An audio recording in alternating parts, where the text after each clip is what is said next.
Atomians! I'm Myla Ibanez po from Clark Imperial, ES Laguna, which is under by Ma'am Michelle, Tatay Jojo, and Sister Edith. Ako po ay na-diagnose ng stage 3 breast cancer. Wala na po akong kaliwang dede. Meron lang po ako POM. Ngayon, 45 years old, solo parent with 7 kids. So, nung ako po ay na-diagnose ng stage 3 na breast cancer, parang bumagsak ang lahat. Sabi ko, paano mga anak ko? Siyempre, ganun tayong mga solo parent. But God is good.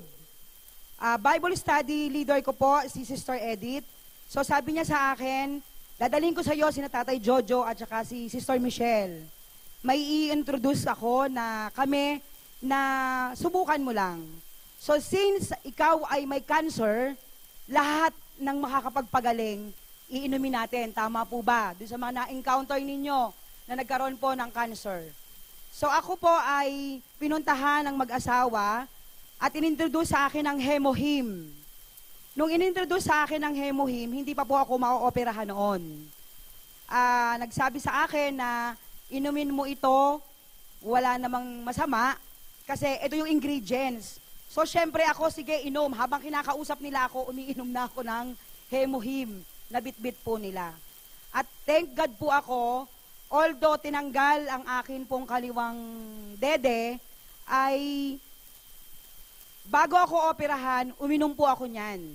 Kasi ang explanation sa akin, nung time na yon hindi ko pa binabasa kung ano ang nakapaloob sa product, kundi ang gusto ko lang inumin dahil ang sabi, gagaling ako or mako-cure.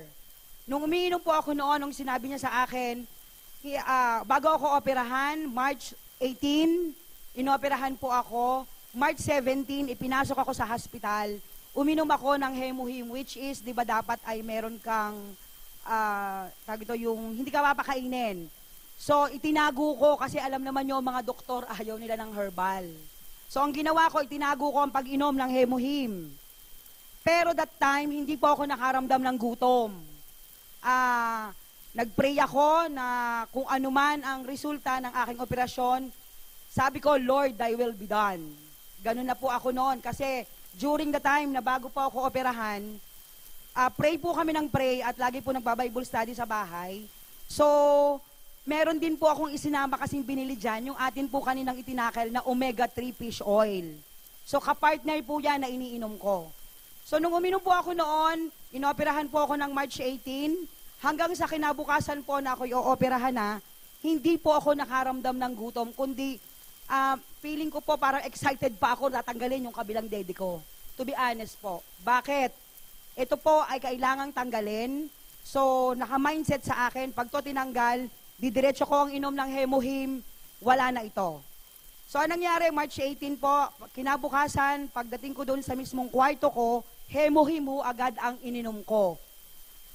Itinago ko po rin ulit yon sa doktor, kasi diba sabi nila, ayaw nga ng mga doktor yun eh. Hindi po ako nakaramdam ng gutom, hindi po ako nakaramdam ng panglalambot. Kasi yung iba daw pong na-operahan, sabi nila, after daw ma-operahan, parang akala mong lantang gulay. So yung pong mga kaibigan ko, sa trabaho ko, since ako po ay public servant sa city government namin ng Santa Rosa, ay nagtataka, pumupunta po sila doon, nagtataka sila, nakabangon ako, umiihi na agad. Nag-aalala sila. Tapos nakita na ang iniinom ko nga po is Hemohim Atomy. So sabi ko, yan yung aking iniinom kasi ito yung aking, sabihin na natin nung time na yon, pinagkakatiwalaan ko sa sarili ko na makakapagpagaling sa akin. Although, kiniklaim ko na wala na akong cancer. So tumakbo po ang March 8, ang March. So umuwi ako sa bahay.